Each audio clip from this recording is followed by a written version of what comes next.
மக்கள் அனைவருக்கும் வணக்கம். இன்னைக்கு நடிகர் விஜய் அவர்கள் பெரம்பூர் தொகுதியிலையும் எம்.கே. ஸ்டாலின் அவர்கள் கொளத்தூர் தொகுதியிலையும் அதிமுகவுடைய மிக முக்கியமான வேட்பாளர் பொற்கொடி அவர்கள் திருவிக நகர் இப்படின்னு அடுத்தடுத்து எல்லாருமே தங்களுடைய வேட்புமனுக்களை தாக்கல் பண்ண ஆரம்பிச்சிருக்காங்க. இதில் மிக முக்கியமானது என்ன அப்படின்னா இவங்க எல்லாமே வடசென்னைக்கு போகிறது. இப்போ எடுத்த எடுப்பில் இன்னைக்கு வேட்புமனு தாக்கல் பண்ணிட்டு பிரச்சாரங்களை மேற்கொள்றதாக விஜய் அவர்கள் அறிவிச்சிருந்தாங்க. 28ஆம் தேதி ஆரம்பிக்க வேண்டியது இன்னிலேருந்து ஆரம்பிக்கிறாரு அப்படின்னாங்க. ஒரு வழியாக ஆரம்பிச்சிட்டாரு. ஏற்கனவே அடுத்து ஒரு 20 நாள் பிரச்சாரத்துக்கு முடிவு பண்ணியிருக்காரு. இன்னைக்கு 4 இடங்களில் பேசுவார் அப்படின்னு சொன்னாங்க. அதுக்கப்புறம் அது 3 இடங்களாக மாற்றினாங்க. கடைசியில் 2 இடங்களில் பேசிட்டு அவர் வீட்டுக்கு போயிட்டார். வில்லிவாக்கம் தொகுதியில் அவர் பேச வரல. எனவே அங்கே ஒரு பெரிய குழப்பம் ஓடிக்கிட்டு இருக்குது. எனக்கு என்ன புரியல அப்படின்னா, முதல் நாள் பிரச்சாரம் அதுலேயே ஒரு இடத்துக்கு வராமல் நீங்கள் வீட்டுக்கு போனால் அங்கே இருக்கக்கூடிய நபர்கள் இருக்கட்டும், சுற்றி இருக்கக்கூடிய வேட்பாளர்கள் அவன் எந்த அளவுக்கு சோர்ந்து போவான். நீங்கள் இப்போ வேகமாக வீட்டுக்கு போய் என்ன பண்ண போகிறீங்க? 20 நாள் தான் பிரச்சாரம். 4 மணிக்குள்ள எதுக்கு வீட்டுக்கு போறீங்க? ஒரு 10 மணி வரைக்கும் பிரச்சாரம் பண்ணலாம். எடப்பாடி பழனிசாமி அவர்கள் ஊரா ஓடி இருக்காரு. இந்த பக்கம் எம்.கே. ஸ்டாலின், இந்த பக்கம் உதயநிதி எல்லாருமே கிளம்பிட்டாங்க. அப்படின்ட்டு போது ஒரே ஒருத்தர் நபர் மட்டும் தனக்கு எங்கெங்க பேசணுமோ அந்த பகுதிகளுக்கு போறதுல அவருக்கு என்ன இவ்வளோ கஷ்டம் தரல. 4 மணிக்குள்ள வீட்டுக்கு போகணும்னு என்ன அவசியம் இருக்குது நான் கேட்குறேன். உடனே கிளம்பிட்டாரு வீட்டை பக்கத்து. அதில் என்ன தேவை இருக்குன்னு கேட்குறேன். அதனால தான் சொல்கிறேன், விஜய் எல்லாத்தையும் நான் விட்டுட்டு வந்திருக்கிறேன், என்னுடைய சொகுசான வாழ்க்கை விட்டு வந்திருக்கேன் அதெல்லாம் சொல்லலாம். ஆனால் உண்மையிலே அவர் சொகுசு பேர் வழியாக தான் இருக்கார்.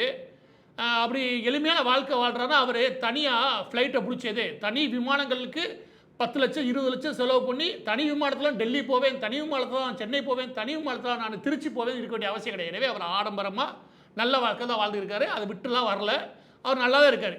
இப்போ 4 மணிக்கு பிரச்சாரம் பண்ணுறதுக்கே அவர் வலிச்சுட்டு வீட்டுக்கு போயிட்டான்னு வச்சுக்கிறேன். இந்த நிலைமையில் அவருடைய பெரம்பூர் தொகுதி இருக்கு இல்லையா, இந்த பெரம்பூர் தொகுதியில் அதிமுக வேட்பாளர் இருக்கிறது திலகவதி. அதாவது அதிமுக கூட்டணியுடைய பாமக வேட்பாளர் திலகவதி அவர்கள். இவங்க பாமக மிகவும் அறியப்பட்ட லேடி. அது தீவிரமாக ஒரு சண்டை கட்டி நிற்கிற முக்கியமான வேட்பாளர். திமுக ஆர்டி சேகர் அவர்கள் நிப்பாட்டுறாங்க. அதுக்கப்புறம் நாம் தமிழர் கட்சியில் வெற்றி தமிழன் அவர்கள் நிப்பாட்டுறாங்க. இதில் யார் முக்கியமான வேட்பாளர்னு மக்கள் எதை வச்சு நீங்கள் முடிவு பண்ணணும் அப்படின்னா, போன முறை நீங்கள் வெற்றி பெற வச்சது திமுக. அந்த திமுக என்ன வேலை பார்த்தான்றதை நீங்கள் யோசிக்கணும். எந்த இடத்துலையும் ஒரு வேலையும் பார்க்கல. அது என்னென்ன பார்க்கலன்றது மொத்த வீடியோ சொல்கிறேன். அப்படி இருக்கும்போது நமக்காக நம்மளோட களத்தில் யார் வந்து நிற்பா, அடுத்த 5 வருஷத்தில் நமக்கு ஒரு பிரச்சனை இருக்குன்னா அது யார்கிட்ட போய் சொல்கிறது, யார் நம்ம சொன்னால் கேட்பா, நம்ம பிரச்சனைக்கு வந்து நிற்பா. போன முறை திமுக வரல, விஜய் அவர்கள் வர வாய்ப்பே கிடையாது. அவர் வீட்டுக்கு தான் நீங்கள் போகலாம். ஏதாவது பிரச்சனைனா பனையூர் வாங்க, நேரம் இருந்தால் உங்களை சந்திக்கணும்னு சொல்கிறதுக்கான வாய்ப்பு இருக்கே தவிர, இந்த மாதிரி பிரபலமான வேட்பாளர்கள் வரும்போது அந்த இடமே பிரபலம் ஆகும், ஆனால் அதனால் பிரயோஜனம் ஆகாது. எனவே பெரம்பூர் தொகுதியை பொறுத்த வரைக்கும் திமுக ஆகாது. அதுக்கப்புறம் இந்த விஜய் அவர்கள் எனக்கு சுத்தமாக இருக்கான வாய்ப்பு இல்லை, அது நீங்களே யோசிச்சுக்கோங்க.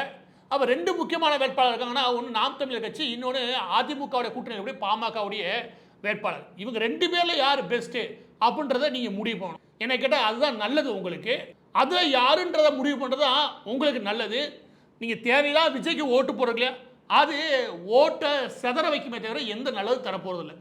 இதில் யார் ஆட்சியை பிடிப்பா அப்படின்னு நீங்கள் யோசிச்சு வச்சுக்கவேன். ஆட்சி அதிகாரத்தை பிடிக்கிறதுக்கு யார் வல்லவங்களோ அவங்க வந்துட்டாங்கன்னா அதிகாரத்துலேருந்து உங்களுக்கு போதுமானதை எடுத்து கொடுக்க முடியும். எனவே விஜய் தொகுதிக்கு அவ்வளோதான் சொல்ல வேண்டியிருக்கு. இப்போ வட சென்னைக்கே நான் வரேன். விஜய் தொகுதி பற்றி அப்படி நிப்பாட்டிக்கலாம். அடுத்து வட சென்னைக்கே நான் வரேன். வட சென்னை முழுவதுமாக திருவற்றியூரில் ஆரம்பித்து திருவிக நகரில் தொட்டு ஆர்கே நகரில் தொட்டு எல்லா பேருக்கும் சேர்த்தே சொல்கிறேன். ஏன்னா எல்லாம் சின்ன தொகுதியில் ஒன்றா நிற்கிது. இந்த வட சென்னையில் இந்த ஸ்டார் வேட்பாளர்கள் போட்டிடுறாங்களே, இவங்களுக்கு எல்லாம் வசதி அந்த இடம், அந்த மக்கள் ஏமாளி, அதனால் ஈஸியாக ஒரு 10 தெரு சுற்றாலே ஓட்டு முடிஞ்சு போச்சு அப்படின்னு நினைக்கிறாங்களே. இவங்க எல்லாம் நினைக்காத ஒரு விஷயம் என்ன அப்படின்னா, முதல்ல வட சென்னை மட்டும் கிடையாது, ஒட்டுமொத்த வட சென்னையில் மத்திய சென்னை வரைக்கும் வச்சுக்கவேன். வட சென்னை முழுவதும் பிரச்சனை தனித்தனியெல்லாம் கிடையாது. இந்த பிரச்சனை இவ்வளோதான். அங்கே ஃபுல்லாக டிராஃபிக்கு. நைட்டு 11 மணி வரைக்கும் நீங்கள் நகர்றது இல்லையா, 10 கிலோமீட்டர் 12 கிலோமீட்டரில் நகரவே முடியும். இத்தனைக்கு வட சென்னை தான் பூர்வீக சென்னை. வந்தாரெல்லாம் வாழ வச்சாங்க. இங்கே இருந்தவர்கள் என்ன ஆனாங்க, இப்படியே தான் இருக்காங்க. பிரச்சனை அங்கே ஏதாவது சுத்தமான நிலைமையில் இருக்குதான்னு பார்த்தீங்கன்னா அதுவும் கிடையாது. குப்பையை மற்ற இடங்களில் ஒழுங்காக எடுப்பானுங்க, எடுத்துக்கொண்டு கொற்ற இடமா அந்த இடமா இருக்கும். அதுக்கடுத்து பிரச்சனை ட்ரைனேஜ், அதாவது கழிவுநீர் வெளியேற்றம்ன்றது சுத்தமாக கிடையாது. எல்லா முறையும் வெற்றி பெறுறது திமுக. சரி, கழிவுநீர் வெளியேற்றம் இல்லையா, சரி மழை பெய்யுது அந்த தண்ணியை வெளியே போனால் அதுவும் கிடையாது. 2 கலந்துக்கிட்டு நிற்கும். ஒரு 3-4 மாதம் கொண்டு எடுத்துரும். இது வட சென்னை முழுவதும் இருக்கிற பிரச்சனை. இதையும் தீக்கிறேன் ஒவ்வொரு முறையும் வாக்குறுதி கொடுப்பான் திமுக. அதுக்கடுத்து ஒரு ஆரோக்கியமான சூழலை வாழ்கிறாங்கன்னா அதுவும் கிடையாது. கடைசியாக ஸ்லம் ஹவுசிங் போர்டு, அந்த குடிசை மாற்று ஏரியா, அதில் ஏதாவது பண்ணுறாலும் அதில் ஊழல் பண்ணுறது. இவங்க பிரச்சனையும் இவ்வளோ தான். உங்களுக்கு சிம்பிளாக சொல்கிறேன், 1981 அந்த பகுதியில் இருக்கிற ரோடுகள் இருக்கு இல்லையா, எக்மோர் மட்டும் கணக்கில் வச்சுக்கோமே. எக்மோர் ரோடு இருக்கு இல்லையா, அந்த ரோடுல 1.20 லட்சம் வாகனங்கள் போகுதுன்னா இன்னைக்கு சுமார் 32 லட்சம் வாகனங்கள் அங்கே ஓடுது. 1.20 லட்சம் எங்க இருக்கு, 32 லட்சம் எங்க இருக்கு, சுமார் 30 மடங்கு கூடி இருக்கு. அப்ப இவ்வளோ பெரிய வாகன பெருக்கம் இருக்கா இல்லையா, இவ்வளோ வாகனங்கள். அன்னைக்கு வெறும் 30ல் ஒருத்தர் வச்சிருந்தானா இன்னைக்கு 30 பேர் வச்சிருக்காங்க வாகனம். அப்போ அவ்வளோ வாகனம் இருக்குன்னா அதற்கு ஏதாவது அந்த இடத்த அதற்கு ஏதாவது தயார் பண்ணுற என்ன இருக்குமா இல்லையா, இருக்கவே இருக்காது. இதுதான் இவங்க ஒட்டுமொத்த பிரச்சனையே. வடசென்னையை பொறுத்த வரைக்கும் மிக முக்கியமான வேட்பாளராக என் மட்டத்தில் நான் நினைக்கக்கூடிய நபர் எப்படின்னா திருவிக நகரில் நிற்கக்கூடிய பொற்கொடி அவர்கள். மறைந்த, அதாவது படுகொலை செய்யப்பட்ட ஆம்ஸ்ட்ராங் அவர்கள் 2024 அவர் வீட்டு முன்னாடியே வச்சு ஒரு முக்கியமான கையை அவரே படுகொலை செய்கிற அளவுக்கு சட்ட ஒழுங்கு இருந்துச்சு. அதுக்கு ஏதாவது நீதி கிடைச்சதா கிடையாது. இதற்கு பின்னாடி ஒரு பக்கத்து திமுக அமைச்சர் சேகர் பாபுவோட பேர் அடிபடுது. இன்னொரு பக்கத்து காங்கிரஸ் தலைவர் செல்வ பெருந்தையோட பேர் அடிபடுது. இதுல அதிகமாக அடிபடுறது செல்வ பெருந்தையோட பேர். அவருக்கு கையால் இருக்கக்கூடிய நாயந்தரோட பையன் தான் அது வேலையை பார்த்தது அப்படின்னு ஒரு பெரிய சச்சரவு ஓடிக்கிட்டு இருக்குது. இதுக்கு தீர்வு கண்ட பாடில்லை. இந்த இடத்துல மிக முக்கியமான ஒரு விஷயம் என்ன அப்படின்னா, திருவிக நகரை பொறுத்த வரைக்கும் அந்த வடசென்னைக்கு சேர்த்தே சொல்றேன், எல்லாமே புரிஞ்சுக்கோங்களேன். ஏன்னா பிரச்சனை தனித்தனியெல்லாம் கிடையாது. ஒட்டுமொத்த வடசென்னையுமே இருக்கக்கூடிய பிரச்சனை என்ன அப்படின்னா, அப்ப இருந்து இப்போ வரைக்கும் உருவாகக்கூடிய பிரச்சனைகள் என்ன அப்படின்னா, இங்க இருக்கக்கூடிய நபர்களை அரசியல்வாதிகள் தங்களுடைய பலத்துக்கு பயன்படுத்துறது.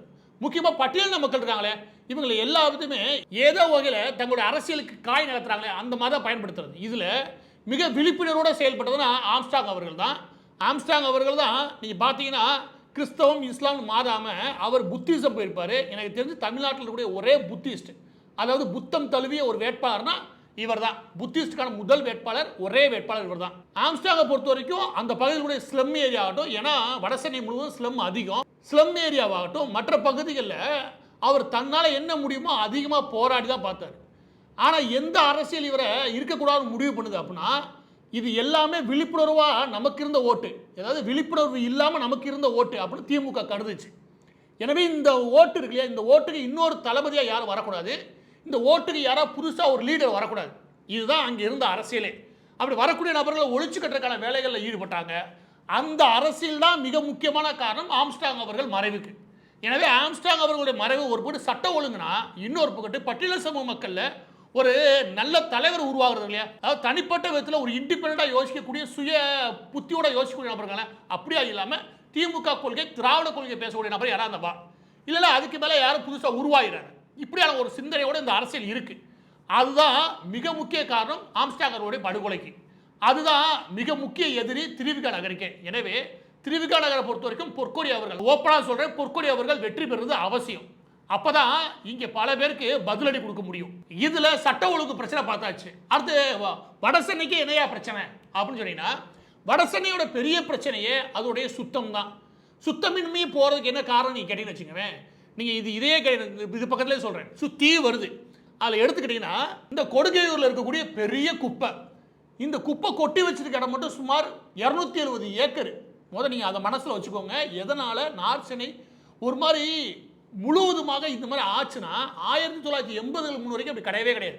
1980க்கு முன்னாடி கருணாநிதி தான் சென்னையில் வாங்குற குப்பையெல்லாம் இங்கே கொட்ட நினச்சப்ப அங்கேருந்து மக்கள் சுத்தம் பண்ண வராங்க, அங்கேயே அனுப்பி விட்டுட்டு அங்கே கூட கொட்ட வச்சார். ஆனால் அந்த மக்களே திமுகவுக்கு எப்போயுமே ஓட்டு போடுவாங்க. எப்படி ஆக்கி வச்சுருக்காங்க பார்த்தீங்களா? அப்போ இருந்து இப்போ வரைக்கும் அந்த பகுதி முன்னேறவே கிடையாது. சுமார் 270 ஏக்கரில் பெரிய குப்பை, செயற்கையாக குப்பையிலே ஒரு மலையை உருவாக்கியிருக்காங்க. அந்த மலையை கொஞ்சம் சரி செய்ய நினைச்சது, அந்த குப்பைகளை அகற்றி அதை முழுமையாக சுத்தப்படுத்துறதுக்கான வேலையில் சுமார் 800 கோடி ரூபாய் வரைக்கும் மத்திய அரசு சென்ற வருஷம் ஒதுக்குச்சு. இன்ன வரைக்கும் நான் சொல்கிறேன், அதை செய்யன்ற ஒரு அக்கறை கூட அந்த பகுதியில் வந்து எந்த எம்எல்ஏவும் கிடையாது. திருவிக நகரே எடுத்துக்கோங்களேன், லாஸ்ட்டாக திமுக வெற்றி பெற்றுச்சு. என்ன பண்ண, நார்த் சென்னை முழுவதுமாக திமுக வெற்றி பெற்றுச்சு. என்ன பண்ண சொல்லுங்க பார்ப்போம். எங்க சேகர் பாபு ஒரு பகுதி சொல்லுங்க பார்ப்போம். இதில் எப்போ பார்த்தா பத்திக்கிட்டு எரியுறது, அதுலேருந்து மொத்தமாக புகை போக வேண்டியது, அந்த புகையை ஒட்டு மொத்தமாக எல்லா நோயும் பரப்ப வேண்டியது. இந்த ஒரே ஒரு 270 ஏக்கர் கூடிய இந்த குப்பைக்கார் இருக்கு இல்லையா, இதை வச்சு அந்த வடசென்னை முழுவதும் பரவக்கூடிய நோய் இருக்கு பாருங்க, அது சொல்லி மாறாது. எல்லா பேருக்குமே வடசென்னையில் இந்த மூச்சு பிரச்சனை இருக்கு இல்லையா, அதாவது மூச்சு விடுறதுல சிக்கல் அது இருக்கு. அதுக்கு ஒரே காரணம் இந்த குப்பைமேடு. சுற்றியும் குப்பைமேடை கொட்டி வச்சிருக்கான். இவ்வளோ பெரிய ஏக்கரில் குப்பைமேடு கொட்டினா என்ன ஆகும்? அந்த ஏரியா அது ரொம்ப இடுக்கான ஏரியா, அதுக்குள்ளே இப்படி கொட்டி வச்சிருக்காங்கன்னா என்ன ஆகும்? அது இன்னும் கலந்து உள்ளே இருக்கக்கூடிய அந்த குடிக்கக்கூடிய அந்த போர் வாட்டர் இருக்குல்ல, அதுலேயும் கலந்துருக்கு. எது? இந்த கழிவு. அந்த கழிவு கலந்தா உங்களுக்கு ஸ்கின்ல பிரச்சனைகளை, அந்த ஸ்கின்ல பிரச்சனைகள் ஆரம்பிச்சு டயரியா வரைக்கும் போகும். அந்த இடத்த அவங்க சரி பண்றதுக்கு எந்த எண்ணமும் கிடையாது வடசேனையில. அதை பத்தி யோசிக்கிறதுக்கு மக்களுக்கு எண்ணமும் கிடையாது. இந்த இவங்க வந்து ஒரு பெட்ஷீட் கொடுத்தாங்களா, அவன் வந்து சாப்பாடு போட்டானா, அவன் வந்து நல்ல காசு கொடுத்தானா, அன்னைக்கு எலெக்ஷன் கிடைக்கு ஒரு 2000 கொடுத்தானா, இவன் பீர் பாட்டில் வாங்கி கொடுத்தானா, அவன் ஒயின் ஷாப் வாங்கி கொடுத்தானா, இப்படி ஆக்கிட்டானுங்க. கடந்த 50 வருஷமா இந்த மக்களை இப்படி தான் பார்க்குறான் திமுக. நான் சொல்றேன், ஏன்னா போன முறை எல்லா இடங்களையும் வெற்றி பெற்றது வடசேனையில திமுக. இந்த நிலைமையில் அதே வடசேனையிலேருந்து குளத்தூர் தொகுதியில் எம்.கே. ஸ்டாலின் அவர்கள் நிற்கிறாருன்னு வச்சுக்கவேன். இவர் போன முறை என்ன இங்கே சாதிச்சாரு எனக்கு புரியவே இல்லை. ஒவ்வொரு முறையும் மழை வந்துச்சுன்னு வச்சுக்கவேன், நல்ல கோட் ஷூட்டை போட்டு வந்து அங்கே வேடிக்கை பார்த்துட்டு போயிடுவார். இது மட்டும் தான் இவர் பண்ணாருன்னு வச்சுக்கேன். இந்த தொகுதியில் அதிமுக சார்பாக சந்தான கிருஷ்ணன் அவர்கள் நிற்கிறாங்க, நாம் கட்சி சார்பாக லூதர் சேத் அவர்கள் நிற்கிறாங்க, அதுக்கப்புறம் தாவேக சார்பாக விஎஸ் பாபு ஒரு வெட்டி கேண்டிடேட் வச்சுக்கவேன். யார்? விஜய் அவர்களுடைய வேட்பாளர். எனவே இந்த 2 வேட்பாளர்ல யார் தேர்வு செய்யற நீங்க முடிவு பண்ணிக்கோங்க. ஆனா எம்.கே. ஸ்டாலின் இருக்கிறனாலே குளத்தூருக்கு தீர்வு கிடைச்சுன்னு நினைச்சாங்க. ஏன் அப்படி சொல்றேன் அப்படின்னா, குளத்தூர்ல நீங்க கவனிச்சு வச்சுக்கவேன், மழை சின்னதா பெஞ்சாலே நல்ல இடுப்பு வரைக்கும் தண்ணி நிற்கும். ஆனா எம்.கே. ஸ்டாலின் வந்தான்னு வச்சுக்கவேன், நல்லா வெளியில பார்த்துட்டு அவருக்கு ஏதாவது தோலன்ட்டு போயிடுவாப்ல. ஒவ்வொரு வருஷம் வருது ஏதாவது அறிவு வேணும் நமக்கு. குளத்தூர் தொகுதி, அதுக்கப்புறம் இந்த ஆர்கே நகர் தொகுதி, அதுக்கப்புறம் இந்த எண்ணூர் தொகுதி, அதுக்கப்புறம் அந்த திருவிக நகர், இது எல்லாமே கடல் மட்டத்திலிருந்து 1 மீட்டர் தான் உயரம். அது என்ன அர்த்தம்னா, மழை பெஞ்சு எங்கே பெஞ்சாலும் அங்கே வந்து நிற்கும். அப்படி ஒரு இடம் இருக்குன்னா அதுக்கேற்றாப்புல நீங்கள் ட்ரைனேஜ் ஃபெசிலிட்டி உருவாக்கணும். அதற்கேற்றாப்ப அந்த கழிவுநீர் வெளியேற்றத்தையும் மழைநீர் வெளியேற்றத்துக்கும் உருவாக்கணும் ஸ்ட்ரக்சரை. இவங்களும் வந்து 5 வருஷமா அதை பண்றேன் இதை பண்றேன் தோண்டி போடுறது வேலை. ஆனால் ஒரு சொல்யூஷன் கூட இருக்காது. கடைசியாக மோட்டர் பம்ப் எடுத்து வந்து இங்கேருந்து எடுத்து அடுத்த தெருவில் விடுவாங்க, அடுத்த தெருவில் எடுத்து இன்னொரு தெருவில் விடுவாங்க. இது தீர்வா? வருஷத்துல அந்த கஷ்டம் தெரியுது. அது கேட்டால் முதலமைச்சர் தொகுதி, இதில் ஒரு பெருமை வேறையா? தீர்வு கிடைச்சா? குளத்தூர் தொகுதியோட பிரச்சனை என்ன? இந்த ஒட்டுமொத்த சென்னைக்கு வேற எதுவுமே பிரச்சனை கிடையாது. இந்த தண்ணி நிற்கிறது, சுத்தமாக இருக்கிறது, இது வடசென்னையோட பிரச்சனை. சுத்தமாக இல்லாமல் இருக்கிறது, இதுதான் பெரிய தலைவலியே. இந்த வடசென்னை எக்மோர் தொகுதி எடுத்துக்கங்க, தமிழன் பிரச்சனை. ஐயோ சாமி, அதிமுகவுக்கு அபிஷேக் நிற்கிறாரு, தாவேக்கா பொறுத்தவரைக்கும் ராஜ் மோகினி நிற்கிறாரு. மோகினி தானே, மோகன் அவர்கள் நிற்கிறாரு. இந்த ஆள் வெற்றி பெறல, அதை உங்க இஷ்டம் வச்சுக்கோங்க, யாரை வெற்றி பெற வைக்கிறன்றது. ஆனால் திமுக வெற்றி பெறதுக்கு எந்த தகுதி இல்லாத கட்சி. ஏன்? அதான் போகட்டும் அங்கே இருந்துச்சு. அது மட்டும் கிடையாது, அதிக முறை எக்மோர் தொகுதியில் வெற்றி பெற்றதும் திமுக தான். அதனால என்ன பலன் கிடைச்சது? நான் உங்களுக்கு ஒரு சின்ன ஒரு எடுத்துக்காட்டு சொல்றேன். இந்த வட சென்னையில் இருக்கக்கூடிய நபர்களுக்கு அது என்ன அப்படின்னா, இந்த எக்மோர் பகுதி இருக்கு இல்லையா, அந்த பகுதியில் அது ஒன்று போதும். உங்க ஊர், உங்க ஏரியா ஃபுல்லா அதுதான் உங்களுக்கு எடுத்துக்காட்டே. ஒரு வாகனம் என்ன ஸ்பீடில் போகலாம் அப்படின்னு இருக்குது. உலகத்திலே ஒரு வாகனம் காலையில் வெறும் 14 கிலோமீட்டர் ஸ்பீட்லையும், சாயந்தரம் ஆயிடுச்சு வச்சுக்கோங்க 10 கிலோமீட்டர் ஸ்பீடில் போகக்கூடிய சிட்டியில் இருக்கிற ஒரே ஏரியா உங்கள் ஏரியா தான். இது வட சென்னை தான். அந்த லட்சணத்தில் எல்லாம் மோசமான நிலைமைக்கு போயிருக்கு. எந்த இடத்துலையும் சைக்கிள் கூட நிப்பாட்ட முடியாது, அந்த அளவுக்கு ஒரு மோசமான சூழல் எப்படி உருவாச்சு? அப்போ அதற்கான தீர்வுன்னு ஒன்று இருக்கா இல்லையா? இதுக்கான தீர்வு இருக்கு. ஆனால் அதை பற்றி கவலைப்படுறதே இல்லை. எல்லாம் ஆடு மாடு வாழ்றமா வாழ விட்டுருப்பானுங்க. யாரு? திமுக. ஏன்னா திமுக தான் ஓட்டு போட்டீங்க. போன முறை திமுக, எப்பவும் திமுக தான். இதை நீங்கள் மாற்றினாலே பாதுகாத்துக்கு பயம் வந்துடும். மாற்றி ஓட்டு போட்டு இதை திமுக தோல்வியடை செஞ்சோம் இல்லையா, அந்த இடத்துல தான் உங்களுடைய வெற்றியே ஆரம்பிக்கும். இல்லை தீர்வு கிடைக்கான வாய்ப்பே கிடையாது. அதுக்கடுத்து வில்லிவாக்கம் தொகுதி எப்போவுமே சவுண்டு கேட்ட மாதிரியே இருக்கும். நைட்டு பகல் எல்லா நேரம் கேட்கணும்னு வச்சுக்கோங்க. சிப்கார்டு இருக்கிற ஏரியா, இதில் 2 ஏரி வேறு இருக்குது. அந்த 2 ஏரியும் ஒழுங்காக மெயின்டைன் பண்ண மாட்டானுங்க. அந்த 2 ஏரியிலேருந்து வழின்னு வச்சுக்கோங்க. இதில் திமுக வேட்பாளராக கார்த்திக் மோகன் அவர்கள் நிற்கிறாரு. அவர் அண்ணா நகர் கார்த்திக் சொல்லுவாங்க, இப்போ வில்லிவாக்கம் கார்த்தியா மாறிட்டாரு. அதுக்கப்புறம் அதிமுக சார்பாக விஜயகுமார் அவர்கள், நாம் தமிழர் கட்சி சார்பாக ரோஷினி அவர்கள், அப்புறம் தாவேக சார்பாக லாட்டரி மார்ட்டினுடைய மருமகன் ஆதவ் அர்ஜுனா அவர்கள். இவனை தவிர யாருக்கான ஓட்டு போடுங்க, இவனுக்கு ஓட்டு போட்டுறாதீங்க. திமுக ஓட்டு போடுறது இல்லையா, அது வேஸ்ட்டு. அது ஏன் நான் சொல்கிறோம்னா, திமுக தான் போன முறை வெற்றி பெற்றுச்சு, அதற்கு முன்னே வெற்றி பெற்றுச்சு. திமுக வேட்பாளர் போன முறை வெற்றி பெற்றார். வில்லிவாக்கம் தொகுதியை பொறுத்த வரைக்கும் அந்த ரெட் ஹில்ஸ் ரோட் ஜங்ஷன் ஒன்று இருக்கும். அந்த ஜங்ஷன் மட்டும் போய் நில்லுங்க, அது நிற்க ஒரு 4 கிலோமீட்டர் இருக்குது. அப்புறம் வில்லிவாக்கம் ரயில்வே ஸ்டேஷனில் கேட்டை அடைச்சி போட்டான்னு வச்சுக்கோங்க, அதில் ஒரு 4 மணி நேரம் நிற்கணும். இது என்னைக்காவது தீர்க்கின்ற என்ன இருக்குமா இல்லையா? அவரோட திமுக வேட்பாளர் எல்லாத்தையும் போல வாக்குறுதி கொடுத்தாரு, ஆனால் எதுவும் செய்யலை. எல்லா முறையும் திமுக வாக்குறுதி கொடுத்துருக்காங்க வில்லிவாக்கத்தில். எப்போ? நெப்போலியன் காலத்திலேருந்து எந்த வாக்குறுதி, இந்த வாக்குறுதி திரும்ப திரும்ப கொடுக்குறாங்க. மக்கள் கூச்சமேல ஓட்டு போறாங்க, எப்படின்னு தெரியல. இந்த ஏரியாவை எப்போவுமே எனக்கு தெரிஞ்சு சென்னையிலே இந்த வில்லிவாக்கம் ஏரியாவில் மட்டும்தான் எப்போவுமே சவுண்டு கேட்கும். ஒன்று இண்டஸ்ட்ரியல் ஏரியா ஒரு போட்டு இருக்குது, இன்னொரு போட்டு ரயில்வே ஸ்டேஷன் ஹெவியாக ஓடி இருக்குது. இதனால எல்லா பக்கமும் பார்த்தீங்கன்னா ஏதாவது சவுண்டு கேட்டுட்டே இருக்கும். அதனாலேயே ஏர் பொல்யூஷன் அதிகம், நாய்ஸ் பொல்யூஷன் அதிகம் வச்சுக்கோங்க. இதில் 2 லேக்கு, அதாவது 2 ஏரி வருது. ஒன்று வில்லிவாக்கம் ஏரி, இன்னும் கொரட்டூர் ஏரி. இந்த 2 ஏரியும் நிறைஞ்சு வலிஞ்சு அந்த தாவுக்குள்ள ஓடிடும். வில்லிவாக்கமே 1 சென்டிமீட்டர் தான் அந்த கடல் மட்டத்திலிருந்து ஏரி இருக்குது. எனவே அதுவே தாவான பகுதி. அதுபோல் தண்ணி ஓடுறதுக்கு ஏத்தாப்புலேயே இந்த 2 ஏரியும் மெயின்டைன் பண்ணுவானுங்க. இதை சரியாக கட்டுக்கடா அதுவும் பண்ண மாட்டாங்க. அப்போ மழை வந்துட்டா வில்லிவாக்கம் தொகுதியில் நேராக வந்துடுவா நடிகர் யார் எம்.கே. ஸ்டாலின்.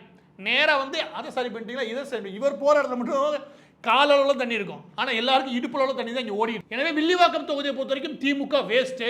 நம்பி ஏமாந்தது போதும். கண்டிப்பாக எக்காரணத்தை கொண்டு இவனுக்கு ஓட்டு போட்டுறாதீங்க. எது விஜய் கட்சிக்காரனுக்கு இவனை மேலே ஒரு அமாவாசையை நீங்கள் பார்க்கவே முடியாது. அப்படி ஒரு அமாவாசை யார் லாட்டரி மாற்றோட மருமையை ஆதவர்ஜுனா. அமாவாசைனா ஒரு படத்தில் சத்யராஜ் அமாவாசை பார்த்துருப்பீங்களா, அவனுக்கு 10 மடங்கு இவன் பெரிய ஆள். ஒன்றும் நடக்கிறதுக்கான வாய்ப்பு கிடையாது. இவன் தன்னுடைய தோழர்களோட கள்ளப்படத்தை நல்ல படமாக மாத்திர வழிக்கு போயிடுவான். எனவே இவன் வேஸ்ட்டுன்னு வச்சுக்கோங்க. எனவே இந்த 2 வேட்பாளர்கள் யாரை தேர்வு செய்யலாம், இதில் யார் ஆச்சரியத்துக்கு வருவா, அந்த ஆச்சரியத்துக்கு வரவங்க மூலமாக நமக்கு என்ன பலன் கிடைக்கும், இதை எதிர்பார்த்து நீங்கள் முடிவு செய்கிறது நல்லது. இந்த படம் கடைசியாக ராயபுரம், அதுக்கப்புறம் திருவொற்றியூர். ராயபுரத்தில் தான் இருக்கிறதுலே பெரிய தென்னிந்தியாவிலே பெரிய மீன் வியாபாரம் நடக்குது. காசிமேடை பொறுத்த வரைக்கும் ஒரு நாளைக்கு சுமார் 2000க்கும் மேற்பட்ட மீன்பிடி படகுகள் உள்ளே போய் வராங்க. அதன் மூலமாக சுமார் 100லேருந்து 150 டன்னு மேலே மீன்கள் பிடிச்சு வரது. தினமும் 2 கோடிலேருந்து 3 கோடிக்கு வியாபாரம் நடக்குது, ஏலம் நடக்குது. நீங்கள் அங்கே போனீங்கன்னா சக ஜோதியாக ஓடும். ஆனால் இந்த இடத்த ஃபுல்லாக பெரிய லெவலில் முன்னேற்றாங்களா கிடையாது. இந்த இடத்துல இருக்க பிரச்சனையே அந்த மீனவர்களுடைய வாழ்வாதார சூழல் இருக்கு இல்லையா, அதுவே ஆரோக்கியமாக இல்லை. அது ஆரோக்கியமான சூழ்நிலைக்கு கொண்டு வருவதாகட்டும், இல்லாட்டி ஹார்பர் இருக்கக்கூடிய அந்த துறைமுகம் இருக்கக்கூடிய பகுதி இருக்கு இல்லையா, அதில் கண்டெய்னர் எடுத்தான்னு வச்சுக்கோங்க, இருக்கக்கூடிய எல்லா கண்டெய்னரும் போட் வழியாக போகிறது கிடையாது. பெரும்பாலும் 70-80% ரோடாக தான் பிடிச்சாகணும். அந்த எல்லா கண்டெய்னரும் அதுக்குள்ள நுழையுது. அதனாலே அந்த பகுதி எந்த ஒரு ரோடுமே உருப்படியாக இருக்காது. எல்லா ரோடையும் பேர்ந்து கிடக்குன்னு வச்சுக்கோங்க. இது இன்னொரு பெரிய தலைவலி. அதுலேயும் அதை விட பெரிய தலைவலி அங்கே இண்டஸ்ட்ரி இருக்குது, அதுக்கப்புறம் நிலக்கரி இருக்கு இல்லையா, அந்த நிலக்கரி சம்மந்தப்பட்ட டஸ்ட் பிரச்சனை இருக்குது. இதனால் காற்று மாசு சென்னையிலே அதிகமாக இருக்கக்கூடிய பகுதி ராயபுரம் பகுதி. இது எல்லாம் தீர்வு காணக்கூடிய ஒரு வேட்பாளர்னா போன முறை திமுகவுக்கு ஓட்டு போட்டாங்க, அதனால் 10 பைசா பிரயோஜனம் கிடையாது. இந்த முறை அதிமுகவுடைய ஜெயக்குமார் அவர்கள் நிற்கிறாங்க. என்னை கேட்டால் அவர் சரியான தேர்வாக இருக்க முடியும். எதனால் அப்படின்னா, சும்மா விஜய்ன்னு ஓட்டை போட்டு வீணடிக்காமல் நம்ம அதிமுக தேர்வு செய்து எதனால் சொல்கிறேன் அப்படின்னா, ஒன்று மத்திய அரசு இந்த விஷயத்துக்கான பிரச்சனைகளை தீர்வு காண முடியும். சாகர்மாலா திட்டத்தில் ஆர்பர் சம்பந்தப்பட்ட அதுவும் கடலோர பகுதிகளே இதுக்கு சிறப்பு திட்டங்கள் ஏகப்பட்ட திட்டம் இருக்குது. அதை கொண்டு வரதுக்கு அவங்களோட இணக்கமாக பேசி அந்த திட்டங்களை வேகமாக விரைந்து இங்கே கொண்டு வர இல்லையா, அதுக்கு வேலை பார்க்குறதுக்கு ஏற்ற ஒரு நபர்னா ஜெயக்குமார் தான் என்னை பொறுத்த வரைக்கும். இறுதியாக உங்கள் எல்லா பேருக்கும் என்ன விழிப்புணர்வு வேணும்னு சொல்கிறீங்க. என்ன அப்படின்னா, நமக்கு ஸ்டார் கேண்டிடேட் தேவையா, அந்த பிரபலம் தேவையா, இதெல்லாம் உங்களுடைய தீர்வு கிடைக்க போகிறதே கிடையாது. உங்களுக்கு தீர்வு வேணும், என் பிரச்சனை தீர்க்கணும், என் தொகுதி பிரச்சனை தீர்க்கணும். அதுக்கு யார் சரி, நான் இந்த கட்சி ஆளு, நான் அந்த கட்சி ஆளு, அதனால் எந்த பிரயோஜனம் இல்லை ராஜா, உனக்கு அதெல்லாம் எந்த பிரயோஜனம் கிடையாது. கடந்த 40-50 வருஷமா உன் பிரச்சனை இன்னைக்கு ஓஞ்சதே கிடையாது. வந்தவெல்லாம் வாழ்ந்தான் சென்னையில், பூர்வீகமாக இருந்தவன் நிலைமை இன்னமும் மோசம். எனவே நீ அதை புரிஞ்சுக்கிட்டு யாருக்கு ஓட்டு போட்டால் என் பிரச்சனை தீரும், யார் வந்தால் மத்திய அரசு திட்டங்களை வாங்கி எனக்கு கொடுக்க முடியும் அப்படின்னு 4 பிரச்சாரம் முடிவு பண்ணி 3 பிரச்சாரத்துக்கு போகிறேன்னு சொல்லிட்டு 2 பிரச்சாரத்தை முன்னிட்டு வீட்டுக்கு ஒரு 4 மணிக்கு ஓடுறால, அவன்லாம் தலைவன் கிடையாது. நமக்கு நிற்கணும். அப்போ போன முறை ஓட்டு போட்டது எல்லாமே நீ யாருக்கு ஓட்டு போட்ட, திமுகவுக்கு தான். எல்லா தொகுதியும் திமுக அடிச்சிச்சு. என்ன தீர்வு?